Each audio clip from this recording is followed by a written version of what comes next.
Noong ako'y nag-ano pa sa San Pablo, wala pa ito eh. Umalis ako doon, dito ako lumipat kasi malapit-lapit na. Yun lang. O yung halimbawa bigla ako nangailangan, dito ako nakakatakbo.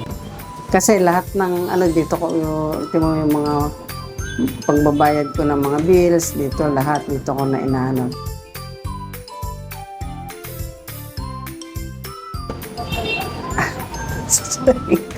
Hindi ko alam kung nasabihin ko. Natutuwa naman ako.